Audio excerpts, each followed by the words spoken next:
frère de Lille. Merci de penser à moi, de m'inviter, de participer à l'œuvre de Dieu. Je voulais que la sœur chante ce cantique parce que il m'est venu une pensée ce matin en méditant la parole de Dieu hier soir en faisant la réunion d'évangélisation. Je disais donc aux âmes qui étaient là que le seul moyen de pouvoir recevoir quelque chose de Dieu, d'être béni, de se sauver, c'est en un mot de s'humilier devant le Seigneur, de reconnaître et de descendre, quoi. Et je voudrais continuer ce matin sur cette pensée, bien sûr, pour le peuple du Seigneur. Alors j'ai écrit une pensée, ce sera la pensée du message, le titre si vous voulez mieux. C'est la grandeur, c'est de descendre. La grandeur, c'est de descendre. Alors je voudrais vous lire dans la parole de Dieu, sans plus tarder, parce que je n'ai pas beaucoup de temps. Ce sont des canaux de prière, ce ne sont pas des canaux de prédication, mais nous utilisons aussi un petit moment pour la parole, pour rester toujours dans la prière et dans la parole de Dieu. Je voudrais vous lire dans le deuxième livre des rois au chapitre 5. Je sais que beaucoup connaissent cette histoire, c'est l'histoire de ce grand homme qu'on appelle Naaman, qui veut dire agréable. Hein? Vous lirez chez vous, mais je vous donne la référence. Donc Naaman, chef de l'armée du roi, jouissait de la faveur de son maître et d'une grande considération. Écoutez bien, c'était par lui que l'Éternel avait délivré les Syriens. Donc c'est bien clair, c'était par lui que l'Éternel avait délivré les Syriens. Mais cet homme fort et vaillant était lépreux. Donc vous voyez, on peut être malade, et pourtant le Seigneur peut nous utiliser pour faire son œuvre. Pourquoi? Parce que le travail qu'on fait pour Dieu ne peut pas garantir que nous sommes les hommes de Dieu que Dieu voudrait. Je veux me faire comprendre. Parfois, prêcher, faire l'œuvre, évangéliser, puis s'occuper de l'œuvre de Dieu en les mots. On peut faire tout ça en soyant parfois comme Dieu ne voudrait pas. En les mots, pour être plus clair, je ne voudrais pas être maladroit dans mes mots et ni blesser qui que ce soit, mais je voudrais ce matin me faire comprendre de ce que Dieu aime. Ce n'est pas important ce qu'on aime nous. C'est pas ça l'important. Des fois on dit j'aime l'œuvre, c'est bien. Et il faut aimer l'œuvre de Dieu. Mais ce qui est important, c'est ce que Dieu aime. Et cet homme était un grand général. Il était chef. Puis, en un mot, je comprends à travers ce verset que le Seigneur l'a utilisé. Car c'était par lui que l'Éternel avait délivré les Syriens. Donc je comprends que Dieu s'est servi de lui. Mais cet homme fort et vaillant était lépreux. Donc il a un problème, cet homme. Un problème de lèpre. Et vous savez que la lèpre dans la Bible, c'est le symbole du péché. Et quand j'ai lu ça, je disais qu'au fond de moi, dans tout homme, il y a ce combat qu'on appelle l'orgueil. L'orgueil est une lèpre terrible. L'orgueil détruit les églises, l'orgueil détruit les ministères, l'orgueil détruit les foyers. L'orgueil, nous en parlerons jamais assez de l'orgueil. Quand on croit qu'on n'en a pas, c'est là qu'on en a le plus. L'orgueil, c'est terrible, terrible. Rappelez-vous que l'orgueil a été, je pourrais dire, comme le premier péché dans la Bible, puisque Satan, lorsque Lucifer, qui était le porteur de lumière, Lucifer était dans le ciel, vous le savez, cela se trouve dans les prophètes, il a eu de l'orgueil en lui, donc il s'est dit, je voudrais être comme Dieu. Il voulait un petit peu là, voilà, vous voyez, il voulait être comme Dieu, il voulait être comme lui. Vous comprenez qu'on ne peut pas être comme Dieu. Donc il a été précipité, des anges sont partis avec lui, l'ont suivi, sont devenus des anges déchus. Et vous vous rappelez que quand le serpent est venu dans le jardin d'Éden pour séduire nos premiers parents, si vous vous rappelez dans la Genèse au chapitre 3, le serpent a une conversation avec Ève. Et Ève dit non, le Seigneur a dit qu'on ne doit pas manger de l'arbre, car le jour où on en mangera, on mourra. Puis lui dit, avec séduction, lui dit non, il dit, non, Dieu sait que le jour où vous en mangerez, vous serez comme Dieu. Vous voyez? C'est-à-dire vous aurez de la force, de la puissance, vous aurez une place en les mots. Et puis, on sait ce qui s'est passé. Il y a eu la chute de l'homme. Puis quand l'homme a chuté, ça a été donc, toute la race humaine a été contaminée par la puissance du péché. Et le mot péché, on le sait tous que c'est l'orgueil. L'orgueil a été injecté dans le cœur de l'homme. On ne peut pas échapper, mes frères. Vous pouvez faire ce que vous voulez, mais l'orgueil a été injecté dans le cœur de tous les hommes. C'est pour cela que Christ est venu. Il est venu, l'humilité même, le Fils de Dieu, est venu comme un simple homme. Et la Bible dit dans Philippiens, je l'ai devant mes yeux, chapitre 2, verset 5, il s'est humilié lui-même. Vous voyez, c'est beau. Il n'y a pas marqué il s'est humilié. Oui, mais comment? Est-ce qu'on l'a humilié? Non, non. Il s'est humilié lui-même. C'est pas pareil. Moi, quelqu'un peut m'humilier, peut me rejeter, peut me faire souffrir, mais c'est pas moi qui l'ai choisi.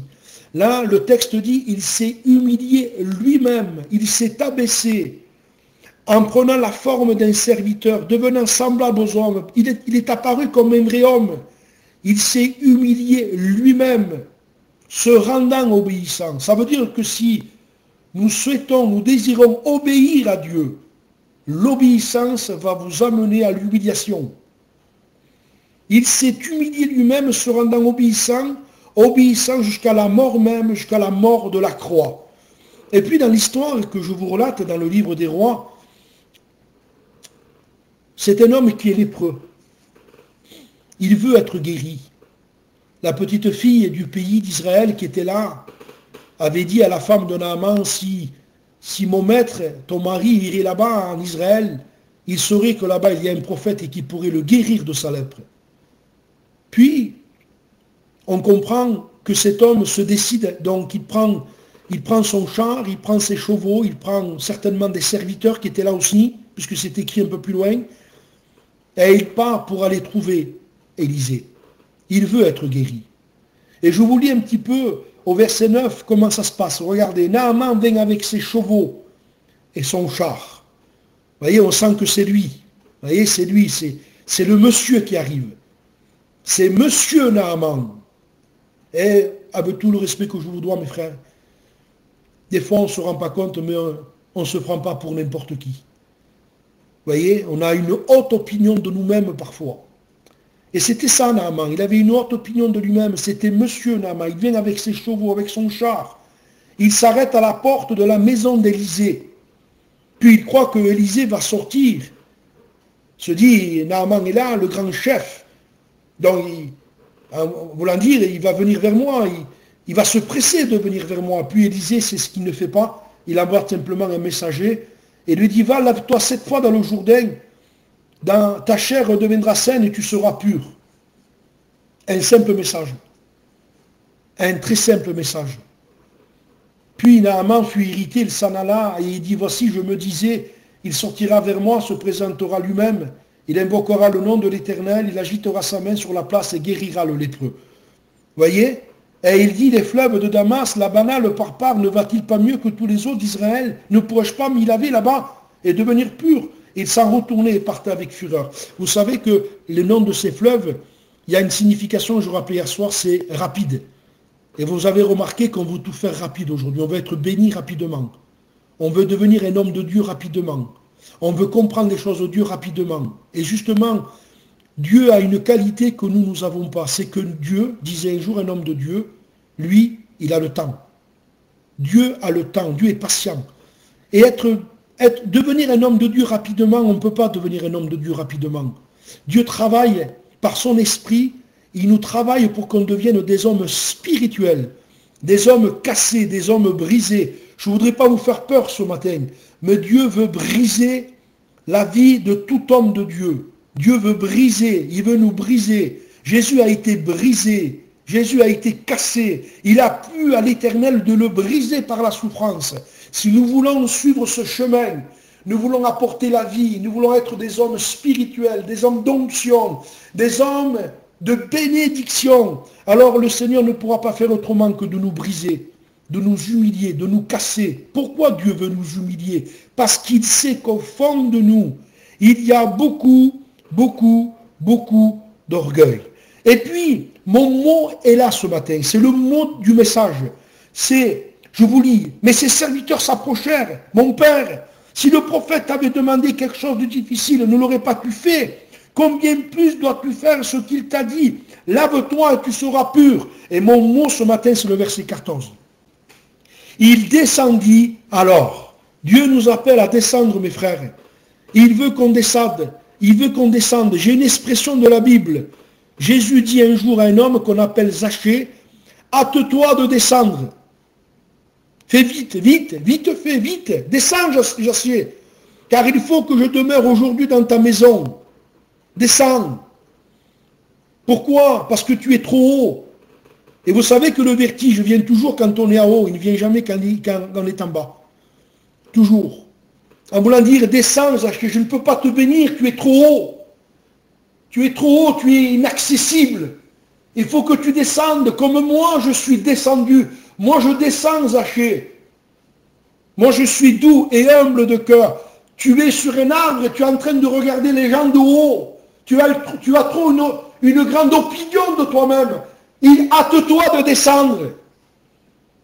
Naaman, si tu veux être purifié, il faut que tu descendes. Un jour, un homme a dit, c'est un homme intelligent. Il a écrit ça. N'essayez pas de devenir un homme qui a du succès, mais essayez de devenir un homme qui a de la valeur. Vous savez, il est écrit dans la Bible, dans un passage, en parlant d'un roi Osias, lorsqu'il fut puissant, son cœur s'éleva pour le perdre. Et vous savez, mes frères, je ne crois pas, parce que Dieu nous aime, il ne veut pas nous perdre.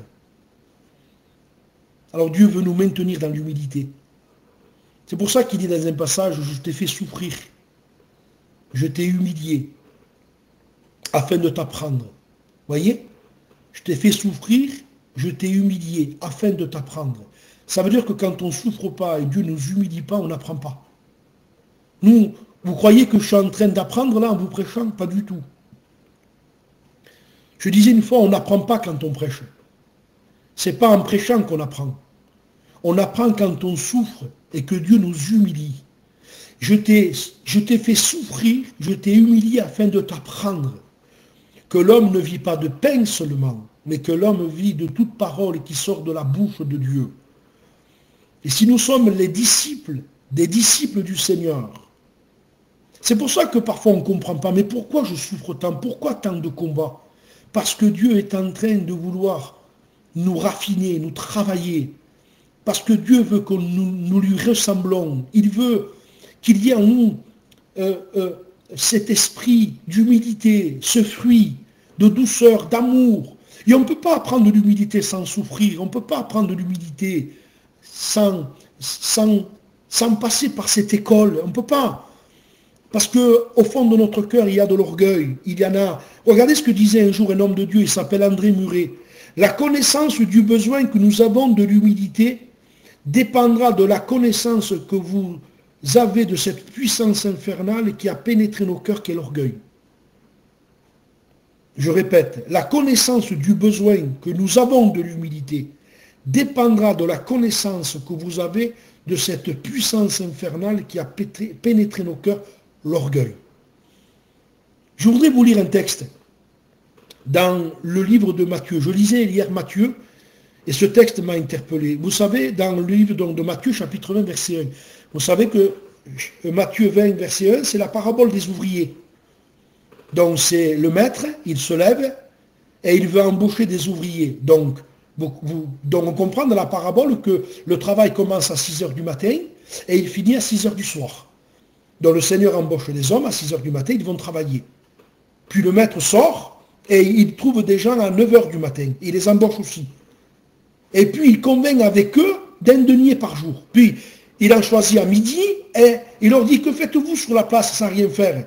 Alors il dit, mais personne ne nous a loué. Écoutez, il dit, allez dans ma vigne. Puis on comprend que le Seigneur est en train de choisir un émot des ouvriers pour les embaucher, pour travailler dans son œuvre. Et puis l'histoire nous dit que vers 5 heures du soir, 17 heures, la 11e heure, le Seigneur va embaucher des hommes. Donc, vous allez me dire, mais pourquoi faire embaucher des hommes à 5 heures du soir, puisqu'ils vont terminer à 6 heures? Qu'une heure de travail. Mais ça fait rien. Une heure de travail, c'est mieux une heure de travail que pas travailler du tout. Et le symbole de cette parabole, c'est que ceux qui ont été embauchés à 5 heures du soir et qui vont terminer à 6 heures, c'est l'image de nous, c'est l'Église. Nous travaillons, nous allons travailler qu'une heure, c'est-à-dire presque, en un mot, tout est fait. Et nous, tout a été fait, nous sommes sauvés par grâce. Et puis, arrive le moment où la paye va tomber. Puis les premiers qui ont été embauchés à 5 heures du soir, qui n'ont travaillé qu'une heure, reçoivent la paye de leur patron. Et ils leur donnent donc un denier. Ils sont contents. Ils se disent, t'imagines, on n'a pas travaillé beaucoup. On n'a travaillé qu'une heure et on a gagné un denier. C'est-à-dire, on a travaillé une heure, on a reçu la paye d'une journée. Ils sont très contents. Soyons contents, mes frères. Nous sommes sauvés par grâce. Il y a de quoi être content, croyez-moi. Croyez-moi, parce que Jésus a tout fait. Et nous sommes sauvés par la grâce de Dieu. Nous n'avons aucun mérite, mais absolument aucun. Puis ceux qui ont vu que ceux qui ont travaillé qu'une heure ont reçu un denier, ceux qui ont travaillé à 6 heures du matin, ils se sont levés à 4h30 peut-être. Ils ont passé toute la journée, la fatigue est là, la chaleur du jour. Ah, ils se disent, mais nous on va recevoir encore plus. Et puis quand ils reçoivent leur paye, un denier, ils murmurent. Et regardez l'expression que j'ai aimée. C'est eux qui parlent. Et ils disent, tu les traites à l'égal de nous. Ça veut dire, mais t'imagines, Seigneur, tu es en train de nous comparer à eux, mais ils ont travaillé qu'une heure, eux. On a travaillé toute la journée, nous. Ça veut dire, mais tu sais qui on est, nous, mais tu sais qui on est des gens qui travaillent, on est des hommes de Dieu. On a peiné, on a souffert, on a travaillé toute la journée, on a eu la fatigue du jour, la chaleur, on a eu des souffrances morales, spirituelles. La chaleur du jour, c'est le symbole du soleil, la souffrance, les tribulations, on a peiné. Ça fait 20 ans, 30 ans, 40 ans que je marche avec toi. Et tu traites eux qui n'ont pas souffert, tu les traites à l'égal de nous. Vous voyez qu'il y a un esprit d'orgueil quand même là.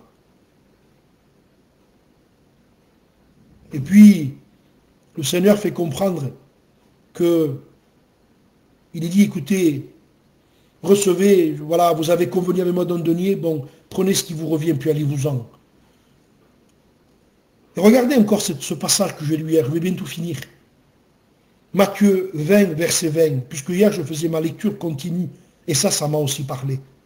Jésus dit à une femme, que veux-tu? Si vous entendez ce matin, par le Saint-Esprit, que veux-tu?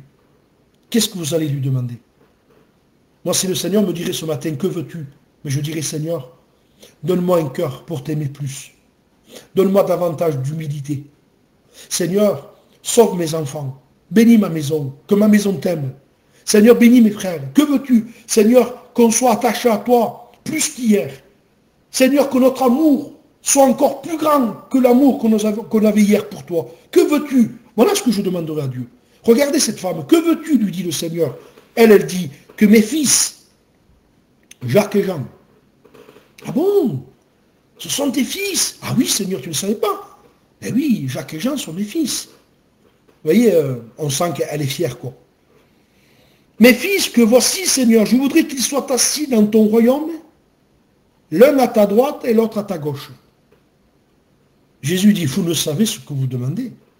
Si elle aurait dit encore, Seigneur, je veux que mes fils rentrent dans ton royaume avec toi, mais que tu les mettes dans un coin, Seigneur, au fond, tu sais, tout au fond du royaume. Bon, j'aurais compris. Non, non, Seigneur, je veux que mes fils soient l'un à ta droite et l'autre à ta gauche. C'est-à-dire la même position que toi. Et ça, vous savez ce que j'ai écrit? J'ai écrit, c'est l'esprit du suiférien. C'est un esprit d'orgueil, de vanité, terrible. Et Jésus dit, vous ne savez ce que vous demandez. Regardez, regardez ce que l'orgueil spirituel peut faire. On a besoin, mes frères, de chercher l'humilité. Quand vous lisez dans Jean 13, au moment donné, vous savez que le Seigneur a pris une bassine à laver les pieds. Il a lavé les pieds des disciples. Et le Seigneur dit une parole à Pierre. Il dit, ce que je fais là, tu ne le comprends pas maintenant. mais tu le comprendras bientôt. Ça veut dire que tant qu'on ne recherche pas l'humilité, on ne peut pas comprendre la pensée de Jésus. Parce que lui, il s'est humilié. Et nous devons chercher plus que jamais. Non pas chercher à être vus. Non pas chercher le succès ou la grandeur. Non, non. Nous devons chercher l'humilité qui n'existe pas en nous, mes frères.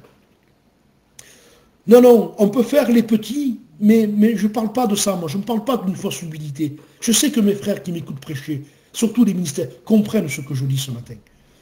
Non, non, nous devons rechercher cette humilité qui plaît à Dieu. Quand vous lisez, par exemple, Jérémie 13, mes frères, vous le lirez. Vous savez que